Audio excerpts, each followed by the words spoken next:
Exercício número 1. Uma onda reta propagando-se na superfície da água de um tanque incide numa superfície refletora, como mostra a figura, na qual representamos as frentes de onda. A seta indica o sentido de propagação. O desenho está aqui, pessoal.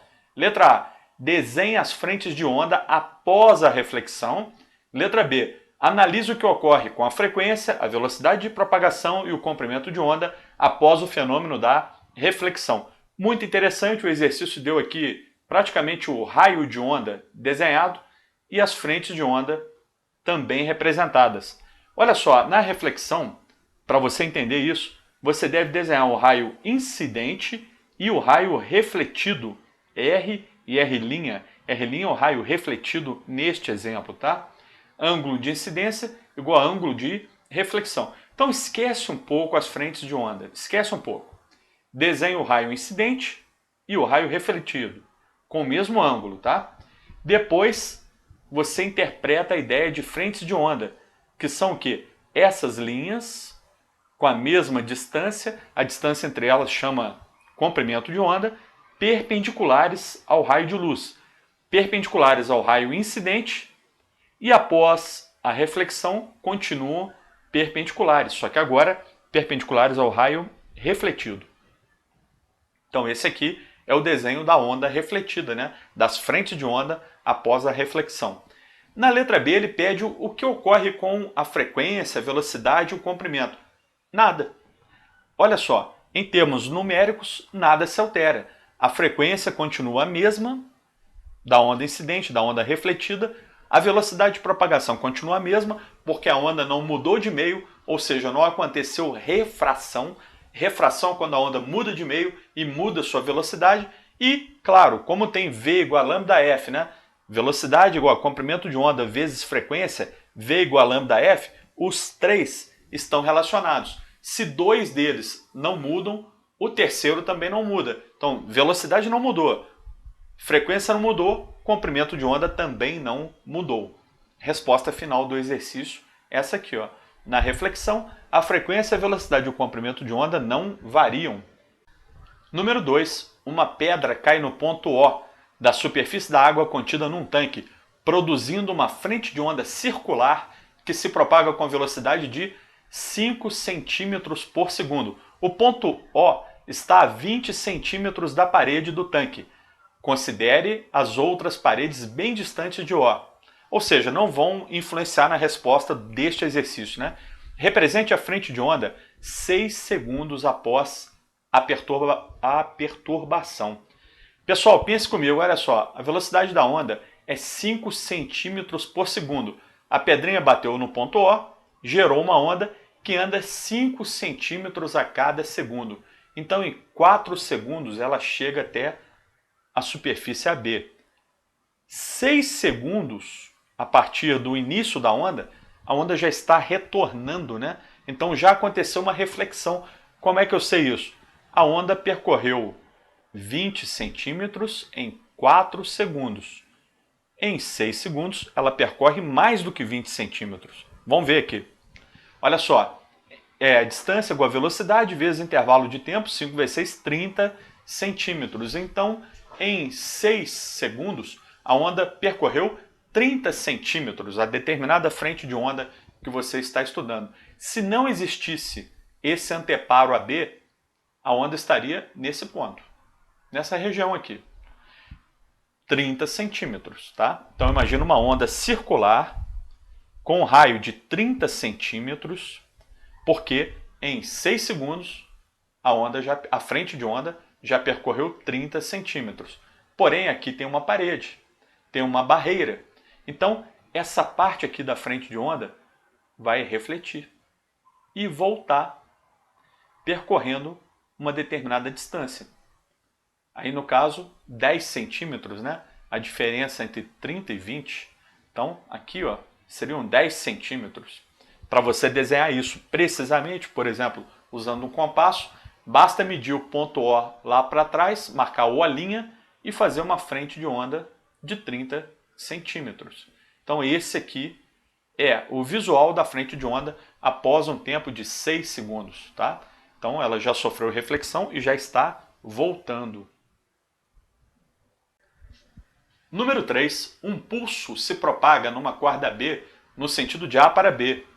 Represente o pulso após sua reflexão na extremidade B. Considere os casos. Letra A. B é uma extremidade fixa.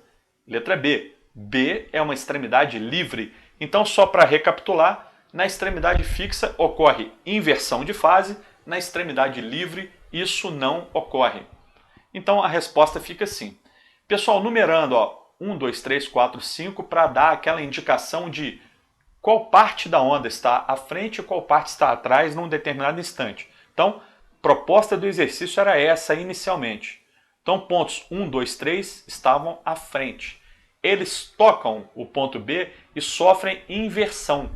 Então, voltam, olha só, em inversão de fase com o pulso inicial.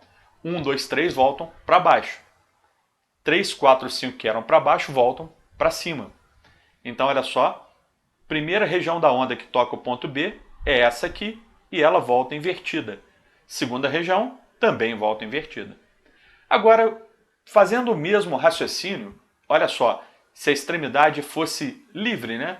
Meu desenho aqui nem tem uma extremidade livre, tá, pessoal? Mas imagina aqui um anelzinho, né?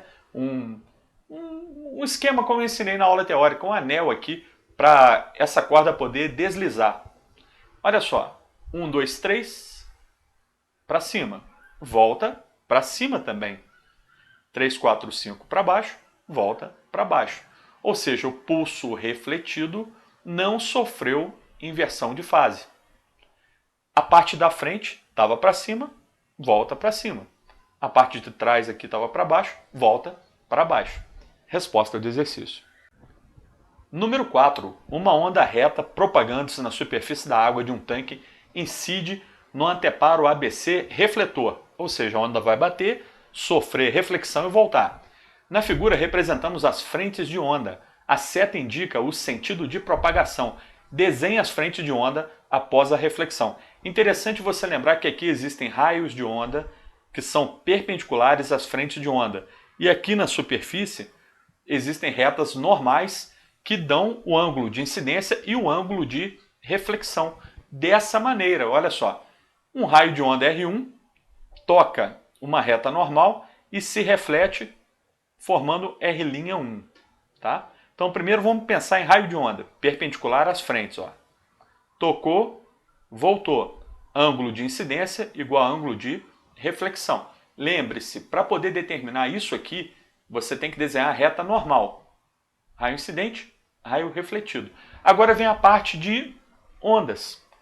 As frentes de onda são perpendiculares aos raios de onda.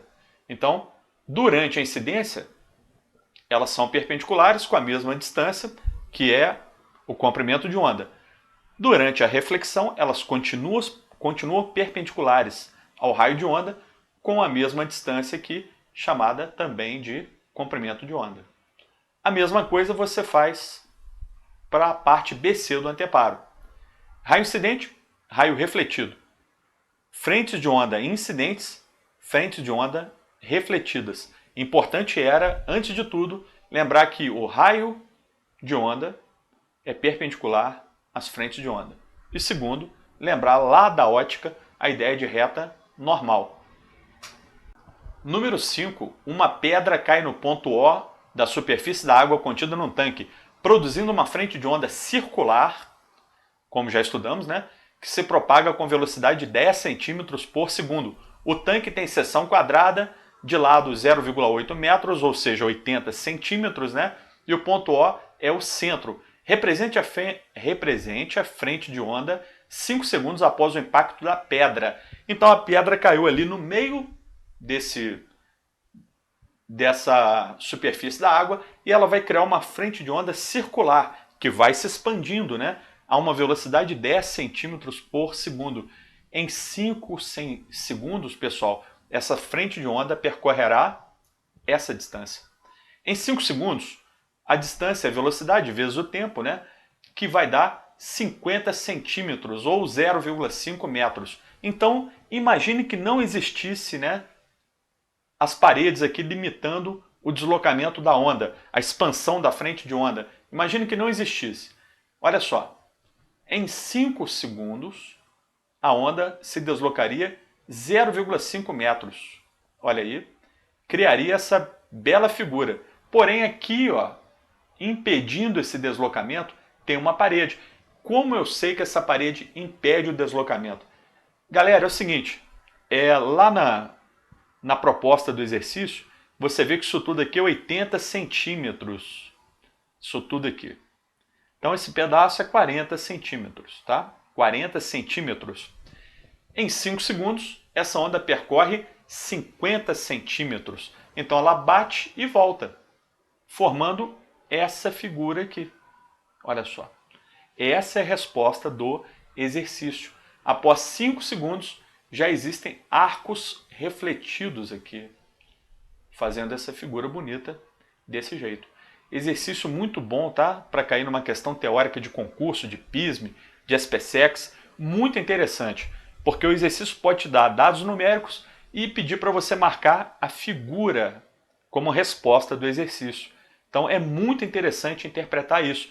Se a onda pudesse chegar lá, ela teria esse formato, porém ela não conseguiu, porque existia um impedimento, existia um anteparo impedindo essa formação dessa figura. Então acontece uma onda refletida, olha lá, criando essa imagem aqui. Fica ligado, acho bem importante, tá? Número 6, um arame de aço com 1 metro de comprimento e 10 gramas de massa é esticado com uma força de tração de 100 newtons. Determina a velocidade de propagação de um pulso transversal nesse arame. Fio tracionado, cabo tracionado, corda tracionada, tudo isso é muito importante e muito interessante para produzir onda. Por exemplo, falando assim do dia a dia, um instrumento musical de corda, harpa, guitarra, violino, etc., violão, tudo isso você produz ali ondas que se propagam ao longo do instrumento, que basicamente a ideia dele é isso aqui, ó. É uma corda esticada que tem uma determinada força de tração. Olha o que acontece, é interessante a gente lembrar da densidade linear, né? A massa dividido pelo comprimento da corda. Só voltando, olha só, a massa é 10 gramas, grama tem que converter para quilograma, dividir por 1000, ou multiplicar por 10 elevado a menos 3. E aí o comprimento é 1 metro. Então vamos lá, ó. Dividindo 10 gramas por 1000 dá 0,01 quilograma. O comprimento 1 metro e a densidade linear dessa corda é 10 a menos 2 kg por metro. Então isso aqui é densidade linear, ou seja, a quantidade de massa por metro que essa corda possui. Com isso eu posso calcular a velocidade de propagação da onda na corda. Raiz quadrada da força de tração dividida pela densidade linear. Essa força pode ser F ou pode ser chamada de T, de tração, né? Essa força, conforme anunciado, é 100. Eu já converti para notação científica, coloquei 10 ao quadrado. 10 ao quadrado dividido por 10 a menos 2. Cuidado com a tentação de cortar e dar 1, né? Não é cortar. Para resolver isso aqui, conserva a base, subtrai os expoentes. 10 ao quadrado menos menos 2, 10 ao quadrado mais 2, 10 elevado à quarta, tirando a raiz da 10 ao quadrado. Resposta, 100 metros por segundo, que é a mesma coisa que 10 ao quadrado. Número 7. Um fio tem área de seção transversal 10 milímetros quadrados e densidade 9 gramas por centímetro cúbico. A velocidade de propagação de pulsos transversais no fio é de 100 metros por segundo. Determine a intensidade da força que traciona o fio. Esse é um excelente exercício, principalmente para você testar a sua lembrança de como converter unidades. Vou pegar isso tudo aí e converter para o Sistema Internacional de Unidades e calcular a força de tração na corda. Presta atenção aqui. Dados, né? Área de seção transversal, 10 milímetros quadrados. Olha só, 10 milímetros, tudo isso ao quadrado. Como eu já expliquei anteriormente, mili é 10 elevado a menos 3. Então você tem 10 vezes 10 elevado a menos 6 metros quadrados. Conserva a base e multiplica os expoentes. Lembrar que esse m é o mili. 10 a menos 3. O quadrado aqui é da unidade. 10 a menos 6 vezes 10, 10 elevado a menos 5 metro quadrado. Isso aqui, eu acho, é a maneira mais fácil de você converter a unidade. Ok? Agora, densidade volumétrica, essa não é a linear, é a volumétrica, 9 gramas por centímetro cúbico. Olha só, 9 gramas por centímetro cúbico. Então, lembrando, 9 gramas por centímetro cúbico, você deve recordar que 1 grama é 10 elevado a menos 3 quilograma, ou seja, 1 grama é o quilograma dividido por 1000. Dividir por 1000 é a mesma coisa que multiplicar por 10 elevado a menos 3. Centímetro cúbico, você faz a conversão semelhante ao que eu fiz aqui em cima com milímetro quadrado. Você pega centímetro e eleva tudo ao cubo. O C do centímetro é 10 a menos 2. Então aqui embaixo dá 10 elevado a menos 6. Multiplica, conserva a base, multiplica os expoentes. Menos 3 menos menos 6 dá 10 elevado ao cubo. Então essa densidade de 9 gramas por centímetro cúbico é a mesma coisa que 9 vezes 10 ao cubo, quilograma por metro cúbico. Com isso, eu vou lembrar daquela relação que eu expliquei na aula teórica, que é o seguinte: a velocidade de propagação de uma onda numa corda é a raiz quadrada da tração dividida por densidade volumétrica vezes área, ou, aqui embaixo, densidade linear. Mas escrevendo em função da densidade volumétrica, você tem densidade volumétrica, aquela densidade comum que você estudou lá em hidrostática, né? Vezes área.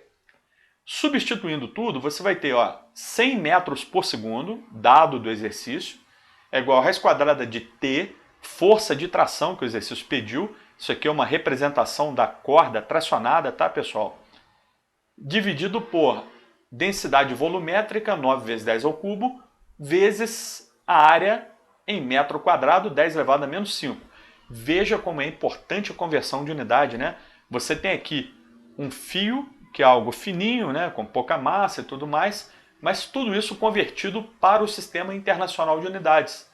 Que aí sai a resposta, olha só, já no SI. Vamos acompanhar isso aqui, 100, 10 ao quadrado. 9 vezes 10 elevado a menos 2. Conserva a base, soma os expoentes. 3 mais menos 5, 10 elevado a menos 2. Várias maneiras de resolver, tá? A mais simples, é óbvia, né? É levar ambos os membros ao quadrado.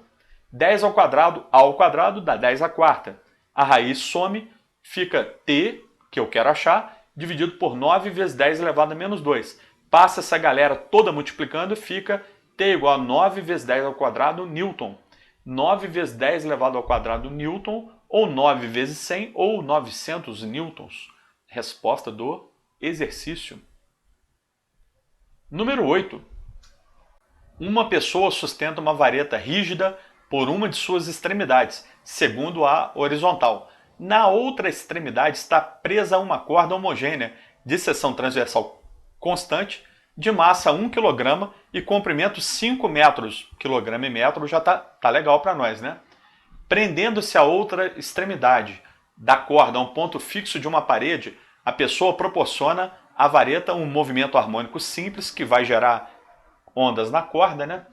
Na direção vertical, de 2 oscilações completas por segundo. Olha aí a frequência, 2 Hz, 2 oscilações por segundo. Então, à medida que a pessoa oscila a vareta, cria ondas na corda, 2 ondas por segundo completas, 2 Hz. E aplica à corda uma força tensora de intensidade 1,8 newtons. Calcule o comprimento das ondas que se propagam na corda. Olha que interessante, você tem uma fonte de onda, que é a pessoa oscilando uma vareta, e essa vareta cria ondas na corda. Indiretamente, nós temos aqui, olha só, a frequência de 2 Hz, 2 oscilações completas por segundo. Eu quero o comprimento de onda. Eu acho que eu posso calcular a velocidade de propagação da onda. Lembre-se, velocidade é igual a lambda vezes f. Velocidade é comprimento de onda vezes frequência. Com isso, eu resolvo o exercício. Densidade linear da corda. Massa sobre comprimento. Aqui são os dados, né, do exercício. Olha só, massa de 1 kg, comprimento de 5 metros, coisa boa, né? Não precisa converter. 1 kg por 5, 0,2 kg por metro. Essa é a densidade linear da corda. Com isso, eu posso calcular a velocidade de propagação da onda. Raiz quadrada de T sobre μ, ou F sobre μ. T é a força tensora, ou a tração. 1,8 dividido por 0,2. Raiz quadrada de 9. Costuma dar 3, né? Então a velocidade de propagação da onda, 3 metros por segundo. O exercício pediu agora o comprimento de onda. Então veja que exercício completo. Com o cálculo da densidade linear, eu posso calcular a velocidade da onda e com isso, seu comprimento de onda. V igual a lambda F, 3 igual a lambda vezes 2. Lambda igual a 1,5 metros. Resposta do exercício. E pessoal, por hoje é só. Muito obrigado pela atenção e até a próxima aula.